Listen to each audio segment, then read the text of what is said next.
प्रिय भाई और बहनों, प्रभु यीशु मसीह में एक बार फिर से आपका स्वागत है। मैं आपका भाई मोजेस विक्की आपको बताना चाहता हूँ यरूशलेम का इतिहास, इस्राएल का इतिहास। जब टाइटस राजा के द्वारा यरूशलेम को घेर लिया था, जब हेरोदेश के द्वारा बनाया गया प्रभु का मंदिर उस वक्त बर्बाद हुआ था, उस वक्त की ये वारदात है, कहानी है। जरा गौर से सुने। सन 70 एडी में इस्राएल का इतिहास, इस्राएल में ये सन 70 का इतिहास मोटे और काले अक्षरों में लिखा है। वह भयंकर क्रोध का दिन था। इस्राएल के लिए एक रोष और मानसिक आधार का समय था तथा उनके नगर के लिए ये सब इस प्रकार हुआ। उस वर्ष इस्राएल व यरूशलेम रोमी अधिपत्य में थे। गलील के यहूदा के नेतृत्व में 18,000 यहूदियों ने रोमी षड्यंत्र का विद्रोह किया था। उस समय के रोमी सम्राट वेस्पासियस ने अपने पुत्र टाइटस को निर्देश दिया कि यरूशलेम के विद्रोह को दबा ले। फसह के पर्व के समय टाइटस ने 54,000 रोमी सिपाहियों को लेकर यरूशलेम को घेर लिया। लगभग 30 लाख यहूदी यरूशलेम की 4 दीवारी में कैद हो गए। ये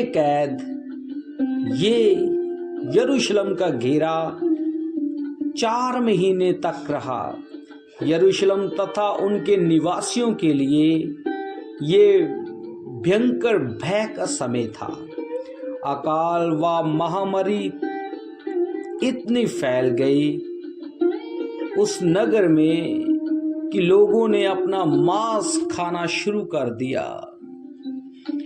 नगर में हजारों लोग मर गए। मृतुओं को जब नगर के बाहर दफनाया जाता था, अब दीवार के ऊपर से फेंका जा रहा। किद्रोन की घाटी की दिशा में लगभग 6 लाख मृतक यहूदियों को दीवार के ऊपर से फेंका गया। उनको ना किसी ने दफनाया और ना किसी की लाश पर कोई रोया। बस उनको मारते थे और दीवार के ऊपर से किद्रोन नदी में फेंक देते थे। लगभग 6 लाख लोगों को वहां पर फेंक दिया। इतिहासकार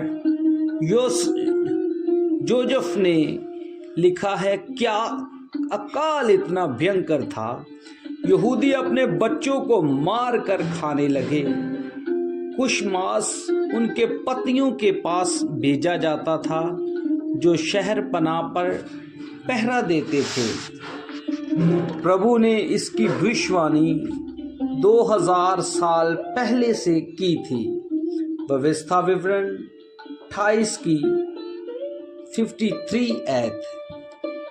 यरूशलेम में लगभग रात भर चीखें सुनाई देती थी, जबकि माताओं को पता लगता था उनके बच्चे गायब हैं। बच्चे समानता हत्या व डाकुओं के झुंड के शिकार हो चुके हैं, जो यरूशलेम की जातियों में भोजन की तलाश में घूमते थे। यीशु ने यरूशलेम की इन मुसीबतों का वर्णन उन स्त्रियों से किया था जो उनके पीछे रोती पीटती और कलवरी तक उसके साथ जाती थी। लूका 23 और उसकी 28 और 29 में लिखा है।